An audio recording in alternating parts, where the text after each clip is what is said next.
Yo, what's up everyone, Jay here with another Fire Emblem Heroes reaction video to this month's FEH channel. So this FEH channel has finally arrived. We expected one like a month or two ago and it's finally showed up.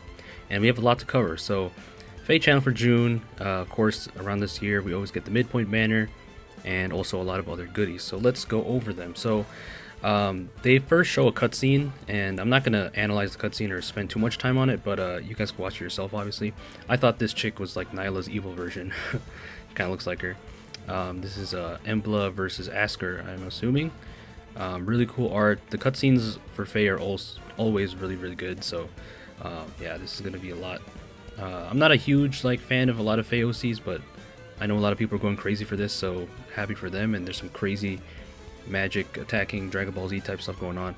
And what's interesting in this trailer is Alfonse is fighting Veronica, so I don't know what the hell is going on here. I don't know why Veronica's trying to kill us.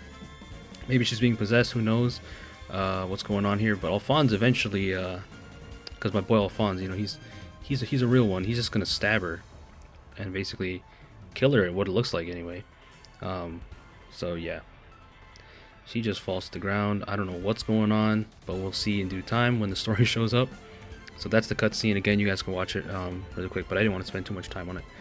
But yeah, so they kind of just cut off, so gonna leave a lot of people in suspense. And celebratory login stuff as always. So this stuff is not that good, honestly. I mean, this is good, of course, getting divine dues, but in terms of orbs, we don't get many. They only give us like 3 orbs, which is a really low amount. That's a measly 3 orbs. Come on. 50 grails is nice though. 45 coins, some feathers, which is not that many feathers. A lot of shards and crystals, divine codes, stamina potions, arena medals, or arena dual crest, sorry. But yeah, the orb part is really disappointing. Like, come on, 3? Really?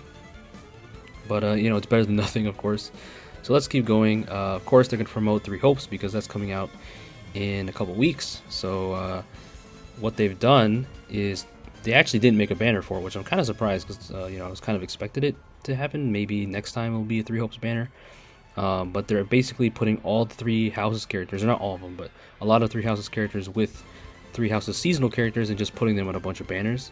So as you can see, you have Winter Solstice with Yuri and Byleth, Linhardt. Oh, that's not a seasonal one, but you can see some seasonals are mixed in, like Summer Mercedes and Dedu, Winter Bernie with Fernand and stuff like that. So you can see there. So Manuela with Shamir and Flane, Summer Ingrid. So that's cool. So that's gonna be a lot of free summons. Definitely hope I can get some good stuff from here because 3 houses characters generally have some pretty good fodder or are pretty good units. So that's gonna be nice. So free summons are always good. And then we have the Hero Rises Garland Moon Cup.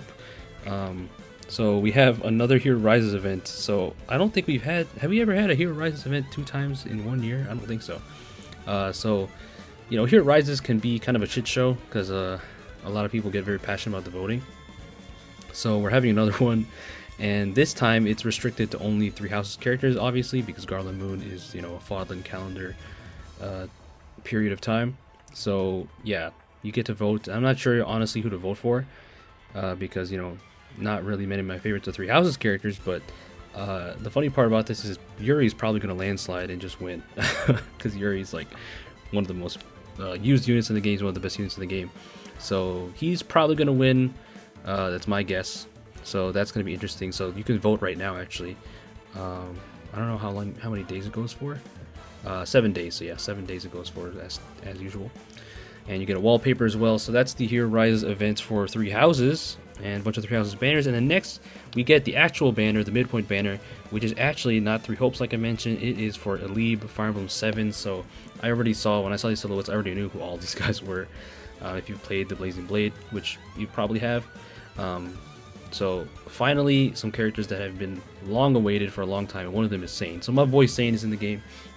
I generally like the flirt archetype characters, like Luke, Inigo, Sane, definitely, of course. So he's finally in the game. Green Lance Boy. It's kind of a boring name. I kind of wish they went for, like, you know, his flirty personality, but whatever. He's in the game finally, and he doesn't. He's not a demote, and he actually has a PRF weapon, which is really cool. You know, I was expecting him to be one of those demote Lance Cavaliers that they'd love to do, but he's not. So he has his own PRF Jolly Jade Lance. We don't know what it does yet, but we can see his skills. I think that's speed defense catch 4, and then flow refresh, which is really nice, and then rally up attack. So I don't think it's going to be like top tier or anything. I mean, we'll have to see his weapon because when they actually release the trailer, which I think they'll do tomorrow, as the time of me making this video. But you know, his weapon should be pretty solid. He's got a PRF, which is really cool, and like I said, I expected him to be a demote with some kind of inheritable lance. But his brother Kent here actually took the bullet because he's the demote and he has no PRF. So his sword is Allied Sword, which is the counterpart for Allied Lance, which is a good lance. It's a good support weapon, you know, so it's nice to see this going to be in the regular pool. It's going to be a nice budget weapon, or for support units or like dancers especially, that's going to be really nice. So Allied Sword's cool. He's got a attack speed bond and a snag skill and reposition, which is really cool. And reposition is always good to have in the regular pool. So there is my boy Kent and Sane, and then we have Guy.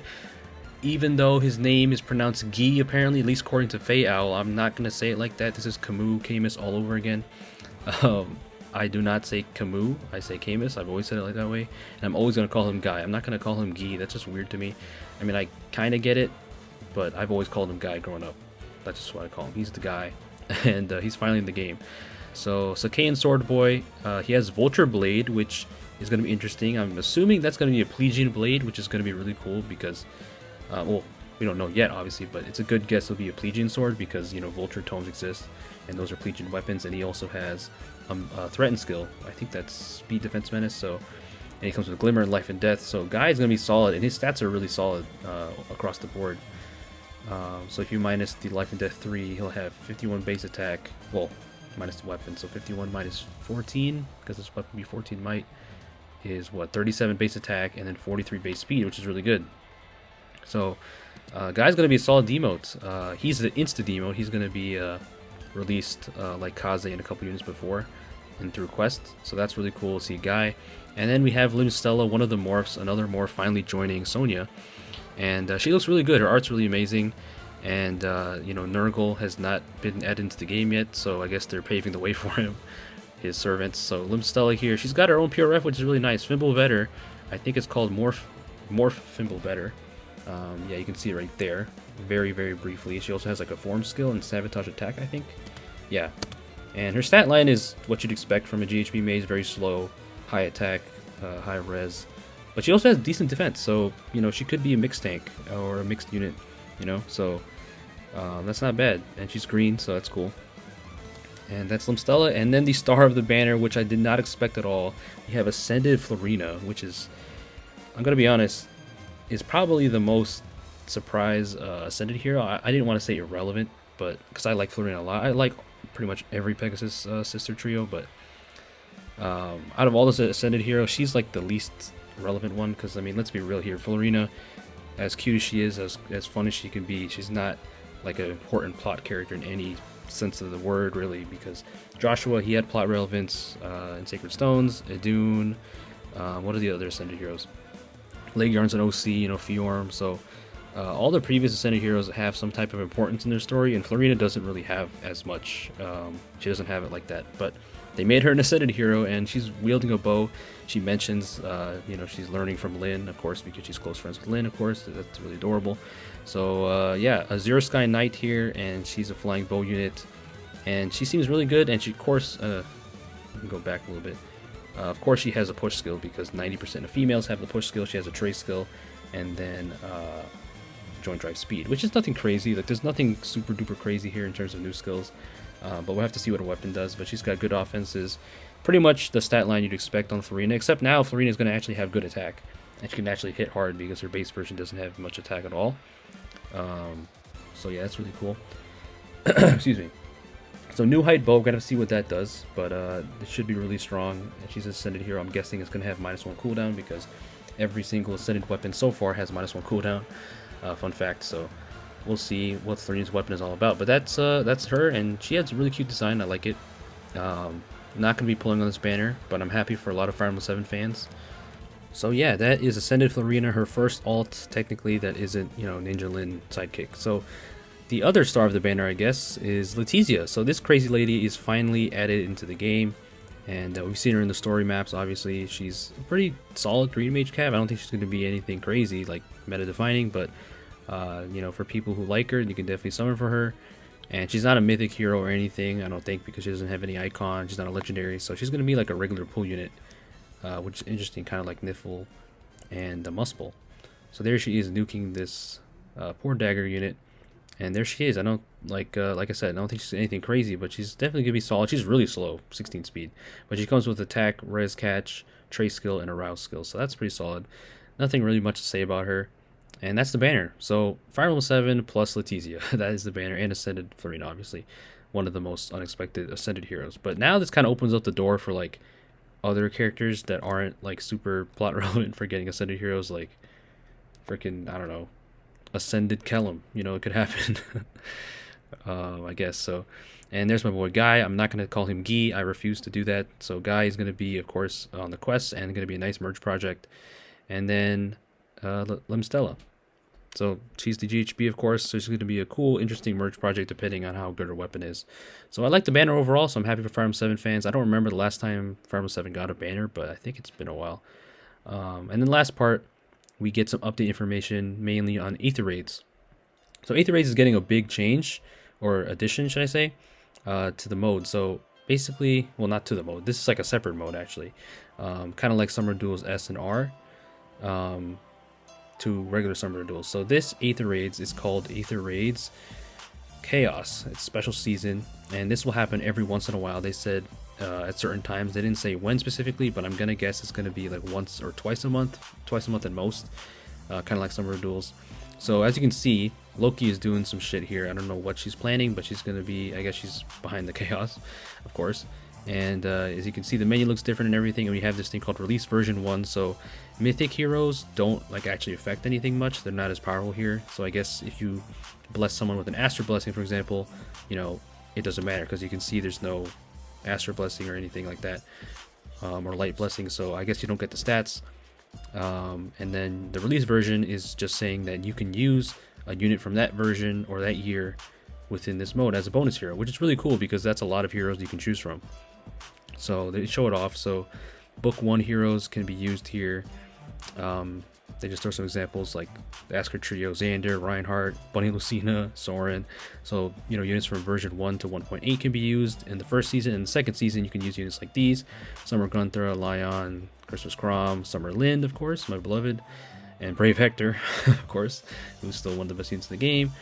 And yeah, so it's going to be interesting to see how this mode pans out. I kind of appreciate it because Aether Raids can get kind of stale. I do appreciate FEH trying to update the modes and, you know, mix things up, because they can get tedious and boring, I guess, for a lot of people. And Aether Raids is not a mode that everybody plays. It's one of the most, I'd say, disliked modes, honestly.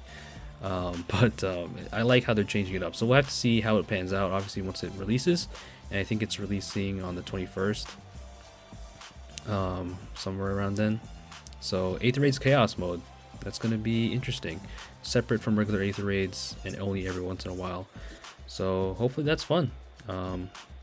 Yeah, Chaos reigns on June 21. So that is pretty much everything on the FEH channel. And of course they're going to add terrains, so that's going to be nice for new maps.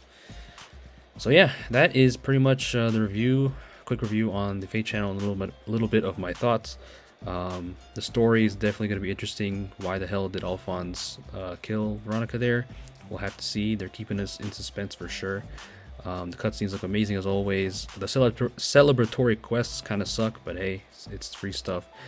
Free banners are going to be, or free summons on the banner is going to be nice. The actual FE7 banner is really cool, and I'm glad that some fan favorites that have been wanted in the have been waited for so long are finally in the game. Like Kent and Saint, it took them 5 years to finally get into the game. So happy for those fans of Saint and Kent and Guy and all those people. So yeah, so let me know what you guys think down below if you do comment. I think it's overall solid. I feel like this FEH channel had a lot of stuff, but it's not as much as previous FEH channels, because I feel like the information here is a little bit more digestible. So yeah, I think it's solid. And of course the Garland Moon Cup, you can vote right now.